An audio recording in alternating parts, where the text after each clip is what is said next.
Sebenarnya aku nggak mau, aku nggak suka, dan aku nggak pengen. Tapi nggak enak buat nolak.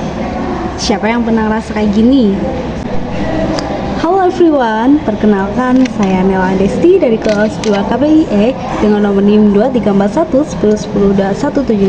akan menjelaskan mengenai people pleaser. People pleaser.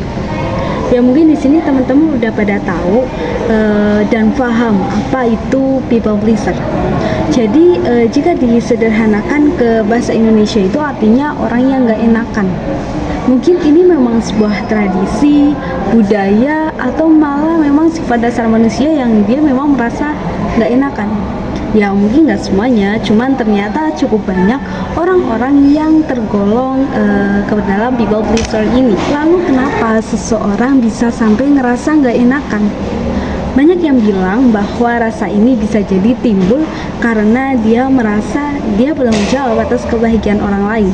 Dia merasa bersalah kalau dia nggak bisa buat orang lain senang, dan dia merasa bersalah kalau misalnya orang lain sedih karena dia tidak bisa memenuhi permintaannya. Ya pasti masih banyak lagi penyebab-penyebabnya, cuma sederhananya mungkin ini ciri-ciri people pleaser.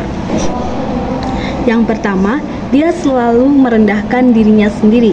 Yang kedua, dia selalu setuju atas pendapat orang lain dan mengabaikan pendapatnya demi menghindari perdebatan. Yang ketiga, dia merasa bertanggung jawab atas kebahagiaan orang lain. Yang keempat, dia selalu meminta maaf atas hal-hal yang memang dia tidak perlu untuk meminta maaf. Dan yang kelima, dia selalu menyalahkan diri dia sendiri. Yang keenam, dia tidak memiliki banyak waktu luang untuk dirinya sendiri. Dia selalu merasa takut jika ada orang yang marah, dan dia selalu membutuhkan pujian agar dia merasa berharga.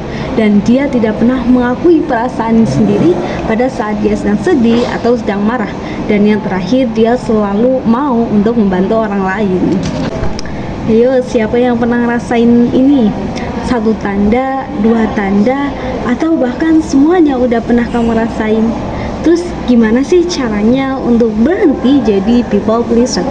Nah, tipsnya yang bisa kita lakukan yaitu supaya kita bisa menentukan apakah kita harus menolak atau mengiyakan. Yang pertama, ketika kamu diajak, kamu harus cek dulu apakah yang akan kamu lakukan itu bermanfaat atau enggak.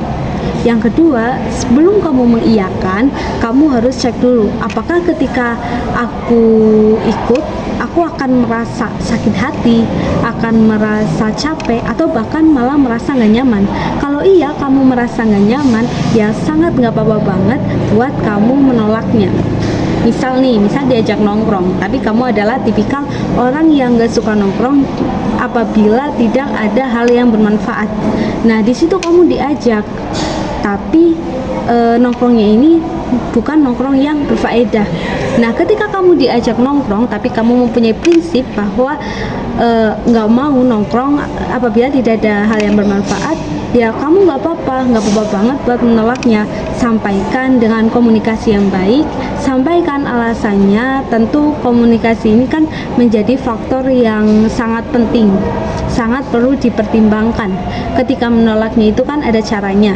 Kalau misal kamu mendapat ajakan dari orang lain, maka kamu harus cek dulu diri sendiri apakah kamu nyaman atau enggak ngelakuinnya. Yang ketiga, bukan cuma dari kamu untuk menolak permintaannya atau ajakan orang lain, tapi kamu juga perlu menunjukkan sikap dan menghargai ketika orang lain menolak permintaan kamu. Jadi bukan cuma kita yang minta dihargai. Jadi ketika kita menolak, tapi kita juga harus menerima, belajar, dan mempraktekkan jika kita bisa menerima ketika ada orang lain yang menolak ajakan kita. Yang keempat, kita harus memahami bahwa kita memang gak bisa menyenangkan semua orang. Kalau kita berpikir kita bisa nyenengin semua orang, itu cuma nyiksa diri kita sendiri. Bahkan walaupun niat kita baik, tapi bisa jadi orang lain salah menerjemahkan, bisa saja bisa salah menangkap maksud kita, dan ujungnya dia malah bisa jadi gak suka sama kita. Menjaga dan menghargai perasaan orang lain itu perlu, tapi jangan sampai mengesampingkan perasaan atau prioritas pribadimu. Mau bagaimanapun kondisinya, kamu ya nggak bisa membuat menyenangkan semua orang. Pasti ada beberapa orang yang toksik, yang gak suka sama kita dan hanya memanfaatkan kita. Nanti bukannya kerja, malah kita yang dikerjain sampai kena mental. Kamu perlu tahu prioritas dan batasan diri kita sendiri, sehingga kamu gak jadi seorang people pleaser. Jangan sampai orang lain memanfaatkan kebaikan kita. Sekian yang dapat saya sampaikan. Terima kasih. Wassalamualaikum warahmatullahi wabarakatuh. Bye.